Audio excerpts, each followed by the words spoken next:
Good morning. This is Jim Colburn of Commodity Research Group. I'm with Andy Lebow, also of Commodity Research Group, and we're here to talk about energy markets. To learn more about us, you can check out our website at commodityresearchgroup.com, where we post our podcast and blog. We'd like to thank our friends at EKT Interactive Oil and Gas Training for hosting this podcast. Check out their newsletters, podcasts, and learning modules at ektinteractive.com. This podcast should be construed as market commentary, merely observing economic and political and market conditions, and is not intended to refer to or endorse any specific trading system, strategy, or recommendation. We are not responsible for trading decisions taken by anyone. Information is not guaranteed to be accurate. This is not an offer to buy or sell any derivative. Today is January 22nd. Andy, we've been away for a little while, but now we're back. And let me just lead off and say we have a lot to talk about. We have a tremendous amount to talk about, and it's nice to be back on the podcast. And what do you want to start it off with today, Jim? Well, Andy, I was thinking just before the podcast, I said there's a lot of things we know about the oil markets right now, and a lot of things we don't know. And so it's just, it's an under an hour podcast. So why don't we just start with the things we know? So can we kind of summarize the big three monthly oil reports from earlier in the month and how they're looking at? Let's start with demand because there's been a lot of talk about the energy transition when you read the IEA, that seems to be show up in their projections. But why don't you take us through global demand expectations for 2025 since it is still January? Jim, we got to talk about the big four because we have to throw CRG Ah, in there. of course, Come of, on. of course. I think we've shown, over over the past few years that our demand numbers tend to be pretty accurate Well, early, uh, and we don't really have to keep shaving demand down or up, with each report. Although I have to say that now I'm feeling less confident on my demand call because it's like right in line with everybody else's. So, yeah, that's that not a good gives me a sign. little bit of pause. Like what Yes. am I doing wrong if I actually agree with the IEA and the EIA? Because we're all looking for a growth of say 1 to 1.2 million barrels a day for 2025 after about a million barrel a day growth in 2024. The big outlier again is OPEC, who the OPEC report, last year they had huge growth in demand led by China. I think at one point early in the year they were looking for a 1.8 or 2 million barrel a day growth in 2024 demand, and that wasn't even close.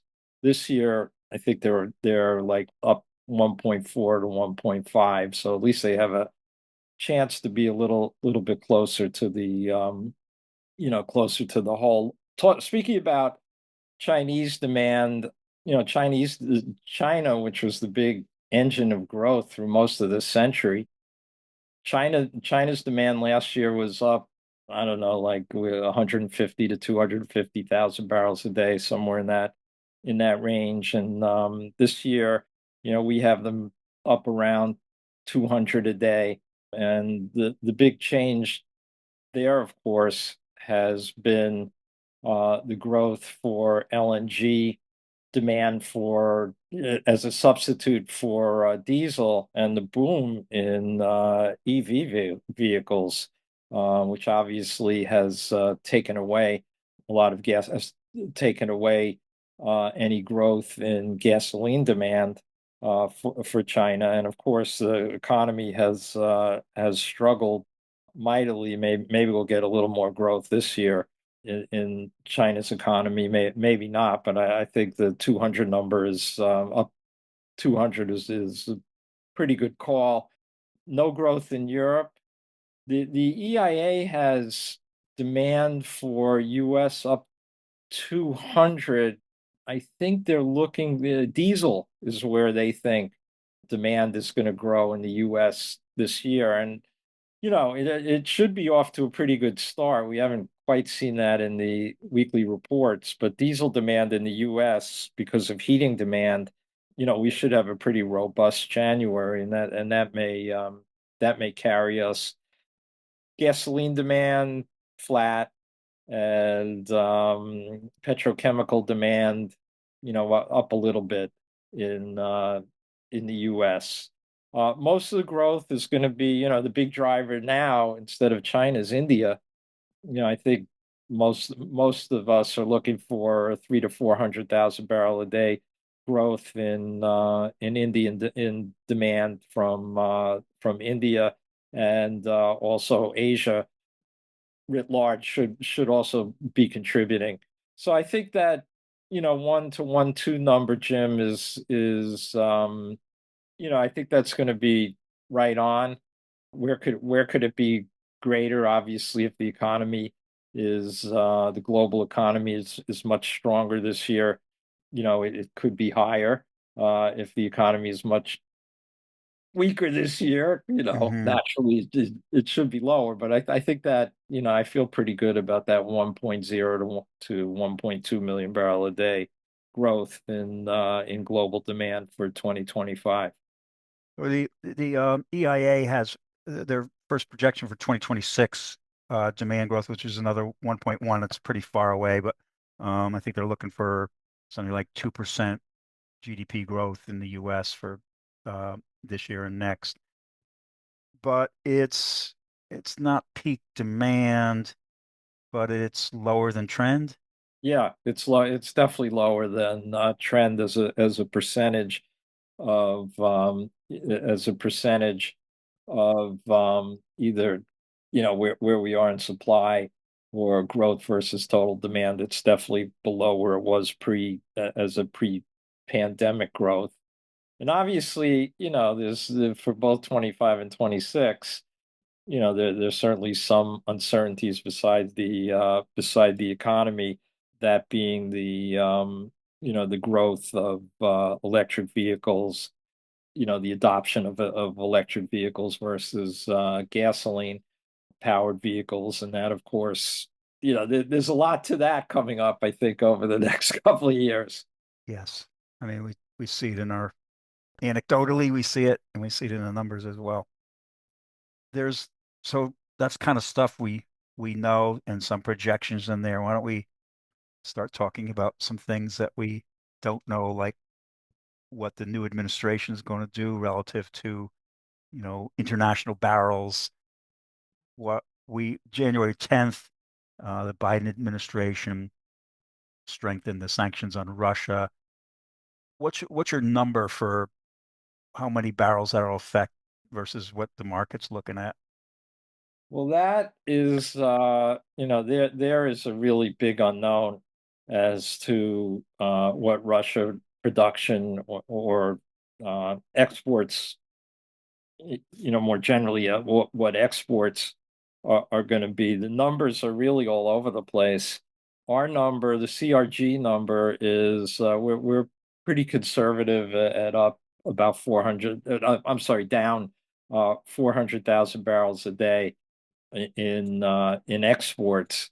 The number could be anywhere. I've seen there haven't been too many zeros, Jim, but there have been numbers as high as 1 to 1.5 million barrels a day Hmm. in Russian exports being curbed. I think that's really, pretty high. Listen, 400 may be pretty high also. We'll have to see how the sanctions are being enforced. We're already seeing, though, looks like some of these Middle East differentials have rallied, which would indicate that both India and China, who are the two biggest buyers of Russian crude, are looking elsewhere for now. And we're seeing shipping rates go crazy. Right. I think they're up, like, since the sanctions were announced, they're up 30 to 40%, maybe more. So, there is some evidence that, that Russian exports are going to be down. Again, the numbers really hard to quantify. And then again, it's going to be all right. They've worked around a lot of these sanctions so far. How long is it going to take them to work around? Are they going to be able to work around them? How aggressive is the Trump administration going to be on enforcing them? And then as they start talking to Russia about trying to end the Ukraine war, you know, are the sanctions going to be lifted? So, there's a lot of uncertainty there, obviously, on Russian supply. Right. I think that you look at the Russian supply and supply in general, I think there's much more uncertainty than where we're going to be on demand coming up in 2025. Right. And you, the Trump administration, there's talk about them going after Iran's export barrels as well. What can you tell us about that? Right. Supposedly they're working up uh, new sanctions on Iranian exports.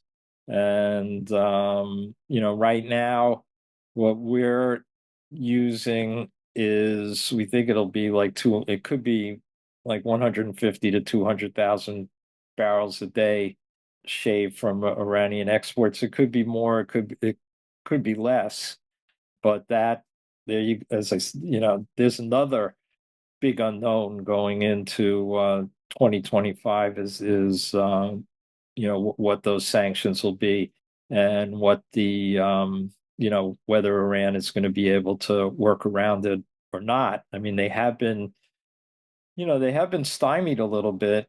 Their floating storage of Iranian barrels has grown pretty significantly over 2024.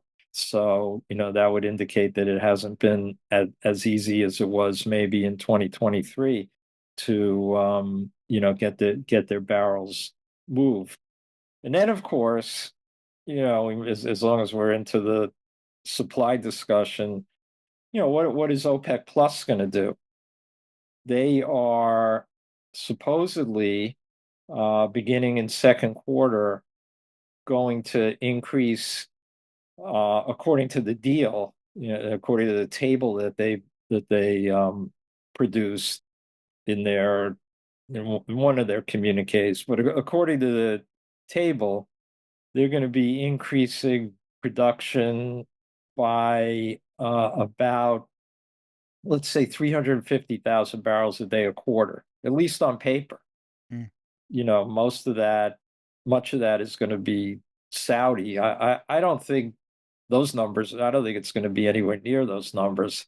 Some producers are already at what they should be in September. I mean, the deal is to increase production by 2.3 million barrels a day from April 2025 to September of 2026. So it's basically an 18-month unwind. And how the Saudis unwind, whether they want to, just stay to the letter of the deal, whether they want to increase more depending on price or less depending on price. If prices are really strong, they may get greedy and just say, we're okay at these production numbers. So we had a nice run up in price, which was off of that. I assume it was mostly off that January 10th imposition of sanctions, and then we've come off though. So does that mean the market saying, well, it's not going to be 500,000 barrels a day, maybe something much less, and the likelihood of Trump coming in and restricting Iranian barrels, it's not going to be a lot, if at all. I mean, what is that sort of the recent decline? I mean, net prices are still up from the 10th, I guess. Yeah, Uh, it got up to like $81 basis WTI. mm, And possibly the market was a little extended. possibly, in retrospect, yeah, it was a little, definitely was a little extended. I think uncertainty over tariffs, uncertainty over Russia, I think those all probably lent itself to some profit taking and just the need to uh, the need to pull back. The market has pulled back. Yeah. I think we probably, if I recall, we saw some a good increase in fund activity like after January, early January, and then maybe there's some profit taking. I don't know. I'm not sure if that Yeah, showed up. last week was unchanged on the funds. They have been getting long in both WTI and Brent since the market was in a 66 and a half to 72 and a half trading range for months and months and months. Right. And I think on that breakout, we saw the funds get in and TI and Brent getting longer and longer. Right now, WTI is like 5 to 1 long, Mhm. and Brent is like 4 to 1 long. And Would you say right now these are Friday's numbers, yeah, yeah, whatever but the last report was, right, but as of Tuesday night settlement, so things right, we had that big day yesterday down. I bet I bet they're not as long now. yeah, Yeah. definitely right, definitely not. Yeah. And let's see, on November 26th, say around Thanksgiving, crude was 2 to 1 long, and Brent, both WTI and Brent were 2 to 1 long. So, we've seen a good increase in net length, in outright length and net length over Right. the last in December and January. And that the other thing that I neglected to mention on the demand side, obviously it's gotten cold. And Yes. I think first quarter demand is going to be, I marked it up a few 100,000 barrels a day higher than, what I had just like at the end of November. Well, I just want to. There could be a little bias in there, Andy, because you have your heater on, right, in your office right now. I have my heater on right now because my office is not insulated. It's it's But definitely a chip. It's like what are we at? 12 degrees in New York. yeah, It snowed in Houston. it's cold. Yeah, it's cold. And there's probably been some freeze-offs, and demand is definitely, one would think demand for heating fuels, both here, it's cold in Europe as well. The demand for heating fuels has increased. It's probably it could be 1 million barrels a day higher than what we had thought. Probably a little less than that, but nevertheless, Yeah, that was a big boost. and I just go back to demand for a second. In the IEA report, they had a Q4 demand up 1.5 million barrels a day, Right, which right. is scorching. I mean, that's pretty good. So, That's a uh, good number. it's good. That's a strong number. It's probably a good time, Andy, for me to talk about the world of options. Yeah, Jim. Yeah, because There's yeah. so much, there's a lot of interesting things going on in options. I think do you want to talk about the spread options first or volatility? Well, let's bring it into the 2025. I mean, for 2024, most of 2024 we saw implied vol over historical vol. So, I mean, they don't have to you know, kind of move together, but oftentimes they historicals looking backwards, implies looking forward. So historicals, what the actual trading implied, I'm sorry, it's the actual trading volatility based on historical settlement prices. So it's from the past and implies looking ahead. So we saw for much of 2024, implied was way over historical. And, there was all this Middle East tension stuff going on, and you didn't want to be short options because you could see something, major blast that didn't happen. That seemed to be called by the EIA last year when they were looking at the next 2024. They were saying the market looks really balanced, and they were right. But they were, so anyway, implied vol over historical vol, and it even got out to like 10 to 12 points as from November into December. And a long time ago, I'd looked at the long-term average of implied over historical, and it was about 3 points. So it's a pretty pretty good spread. So basically, the option market was more fearful than what was actually happening. And right now, it's the volatility for front month is around 30%. And when you look at 30% in a historical perspective, the long-term average is around 33. So despite all the uncertainties you mentioned, Andy, we have a below average implied volatility. However, it is 7 points above the 20-day historical. So in one way of looking at it, it's low. Another way, it's, they're hate to call it a risk premium, but there is a fear still in this marketplace.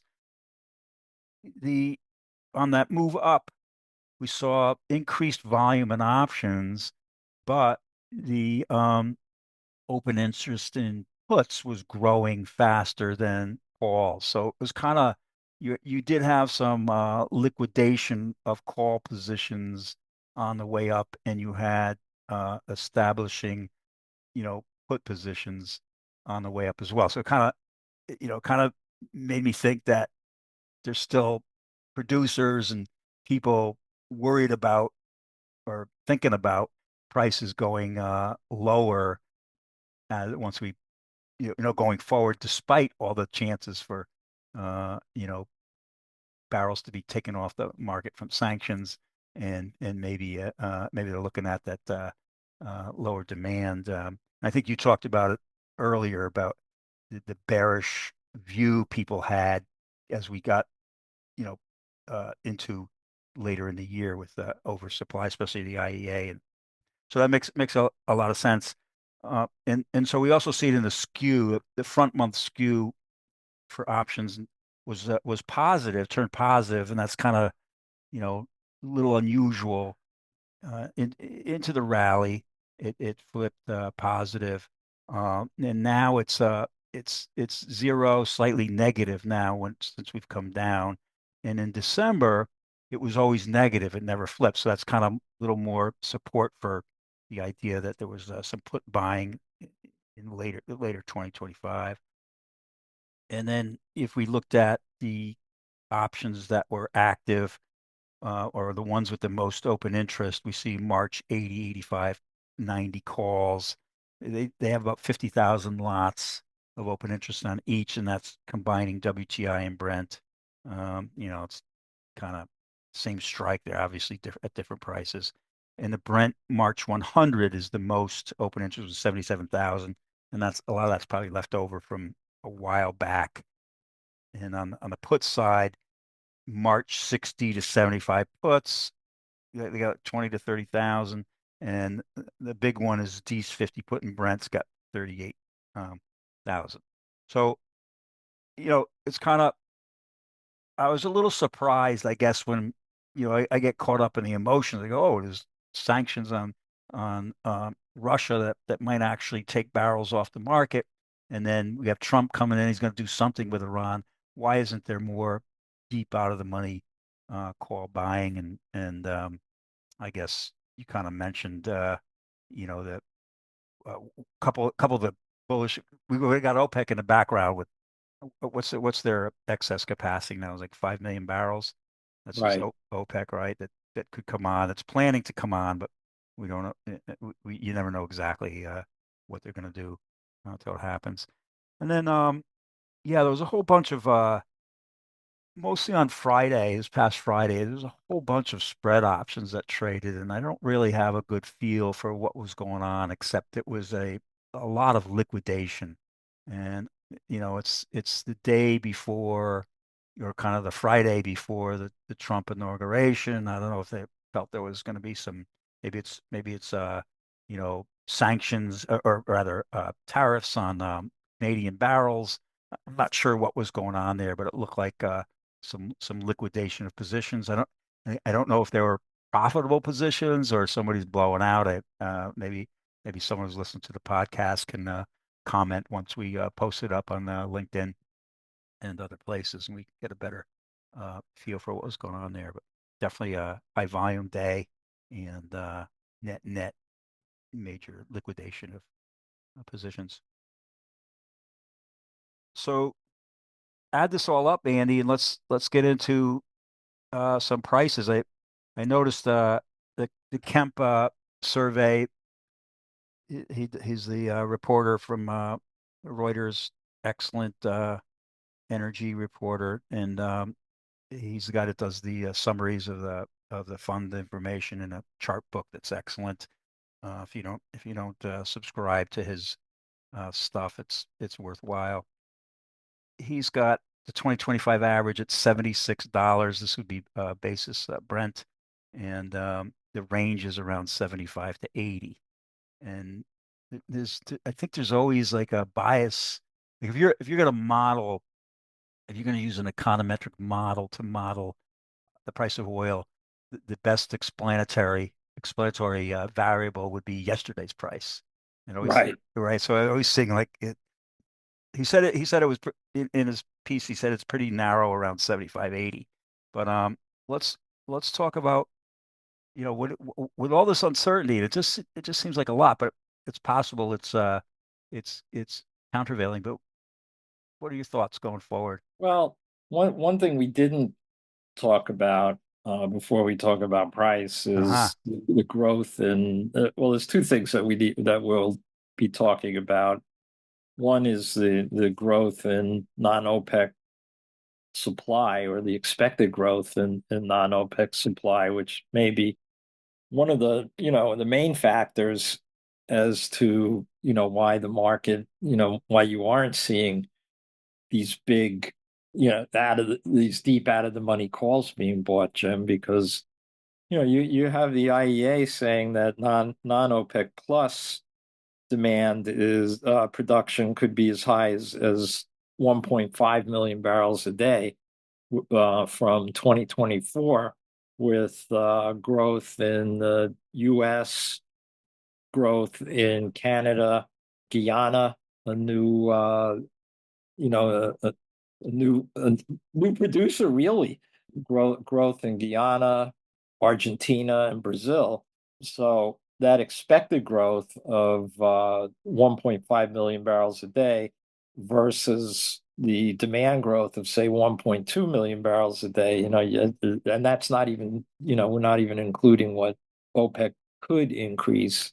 That at least gives the market a little security. Now, whether these, as we've always seen, whether or not these numbers really come through on non-OPEC production. I mean, we have non-OPEC up 1.2, but I've got Russia, that's showing unchanged to down on Russian production. So I think that clearly is a big factor. And Jim, you mentioned that bearish sentiment from I guess it was in the third quarter of last year, when the IEA came out and said there'd be a surplus of 1 million barrels a day. And the EIA is also talking about a production surplus this year, not that great. I mean, pretty well balanced. What we're looking at is I've got things pretty flat for 2025, with good draw in the first quarter, unchanged in the second, and decent builds in the second half, with a net, I guess, a net slight surplus. So it's really, I hate to say this, Jim, it's hard to argue with the 75.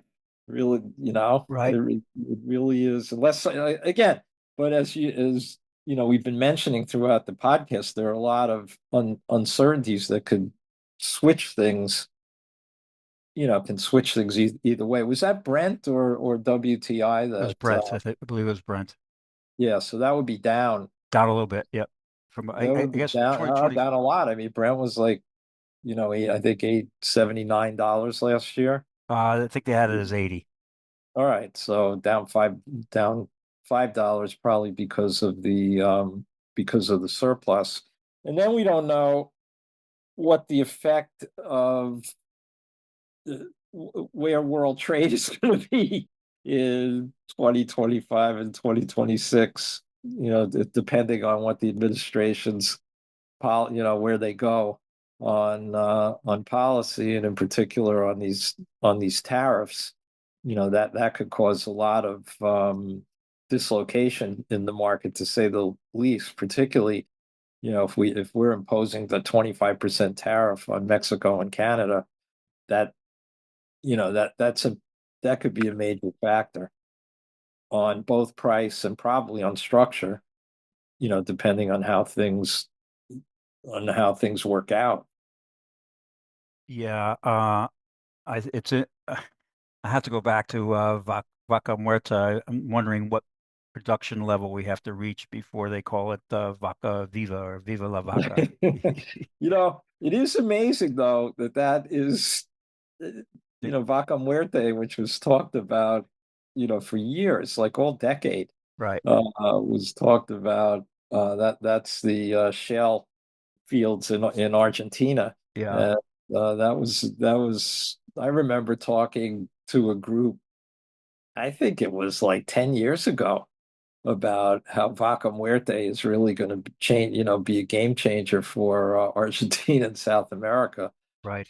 So finally, like 10 years later, it is. I mean, Yep. it's beginning to yield results, Yes. Well, good let's not. results.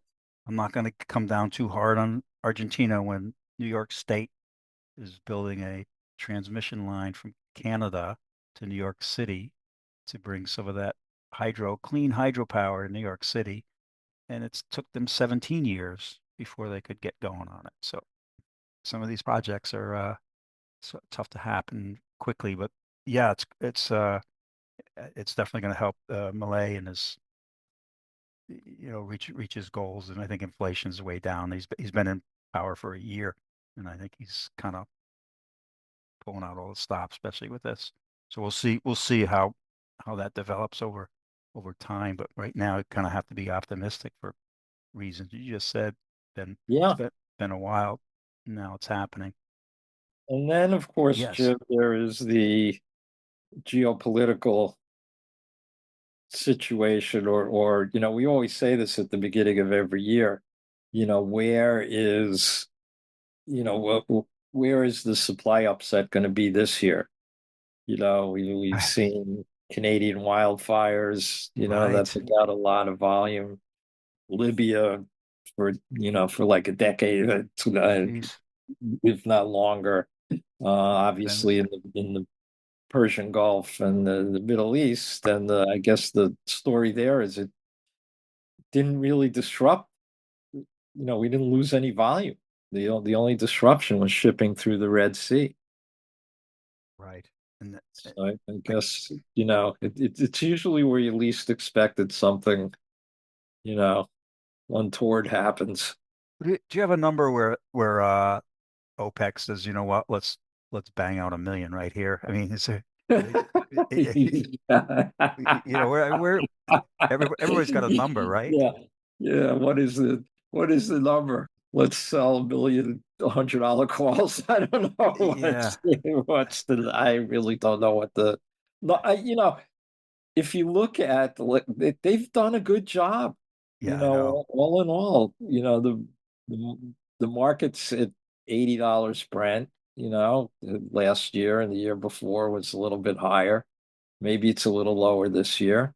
I think that they can all live with $80. I'm sure they'd love 90 or 100. Right.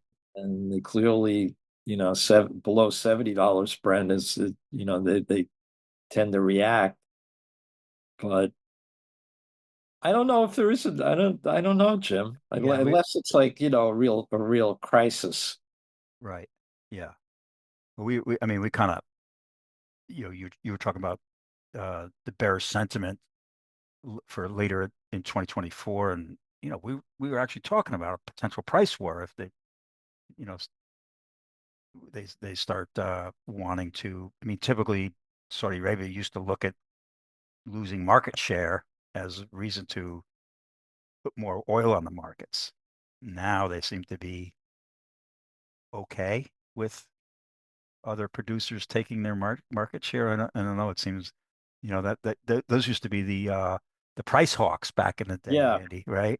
And now I think right. they're now a price hawk, not a market share group. Well, right. I mean, their expenses have increased dramatically Hmm. with some of MBS's planning. Now he's had to cut back on some of his more outlandish projects, but they're still on the boards. And yeah, I mean, I think 80's good. The other thing with the Saudis, they know they're going to be the last man standing, no matter what. Right. So, you know, they they're able to pursue high price, low price strategy. They could hasten things, of course. They could hasten the being the last man by opening up the spigots. But Yeah. I they're just not in the position to do that right now, or if maybe ever. I don't know. have to find a new metaphor, I guess, than buggy whip salesman. It's that's one thing we always used when who wants to be the last man or last woman standing you kind of don't want to be part of a something that's losing market share. But again, we're still seeing million barrels of growth plus a million barrels of growth. So I guess we have to start seeing demand decline in the world overall. I guess it. Yeah, we're still seeing growth. I think transport demand is going to get close to peaking, but petrochemical demand is still probably going to be pretty strong, and transport demand is still going to be strong. It may Right. not be, it's not going to be growing quite as quickly. And like you said, yeah, if we start seeing a serious decline, So yeah, yeah, what that's a different story. what part of this oil barrel would you, if you could be part, you could kind of say which part of the oil business would you want to be in right now? Would you be producing, refining, marketing, retail, or trading?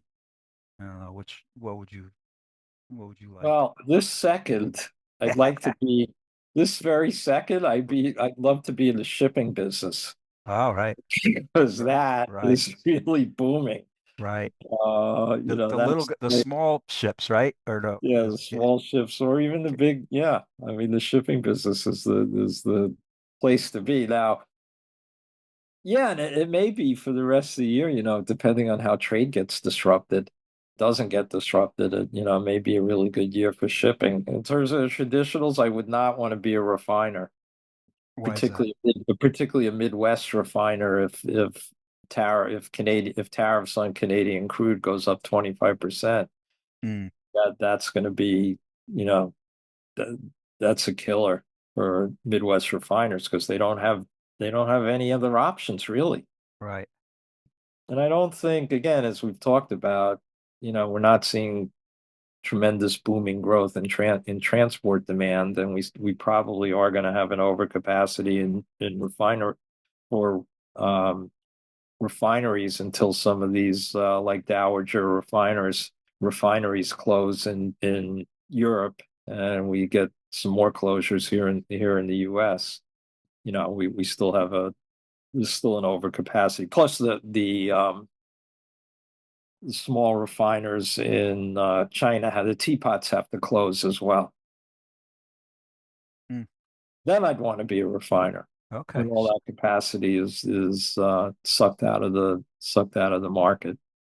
I think we should find a somebody that's a shipper, and and get them on the podcast. And it's we They'll could be happy for once. you'll be happy once when we can interview them and see what kind of jobs they've got over there, you know? That's yeah. I Yeah. mean, the happiness quotient among shippers is usually not too great, Right. for too long. But right now, it's it's great to be a shipper. Yeah, that you when you talk to shippers, they complain about, the years they're having while they're vacationing some yacht somewhere. You know, Yeah, it's right. It's all in right. the eyes No, of the right, beholder. But right. yeah, it's a huge cyclical thing, I guess. Okay, Andy, that's a lot. I mean, Yeah, that's a lot. We we're just gonna covered a lot, and we didn't even cover, you know, the stuff we didn't cover. right, which is But we yeah, tried to cover as much as we could in yeah, our allotted time. yes. So let's leave it here, and how often are we going to do these podcasts this year? We missed a couple of months last time. Yeah, We we're rest. definitely going to do more of them, and we appreciate everybody reaching out to us saying, "Where are the podcasts?" Yeah, So that's always nice to hear. yeah, we got, and we'll look for some guests to come on and put us right about all the stuff that we're wrong about, Yeah, totally. which is not bad. I don't I think like you mentioned before when you say CRG's demand forecast has been really good over the last few years. Those are yours. Those, I'm CRG, but I have nothing to do with those. Those are you've done a great job uh, compared to those other folks out there on Well, thank you, Jim. And demand. So it's just me. But yeah, I think that, you throw in all those many decades of experience and you right, know what's right and you know right. what's wrong. Okay. Thanks, Andy. We'll see you next All month. right, Jim. Thank you.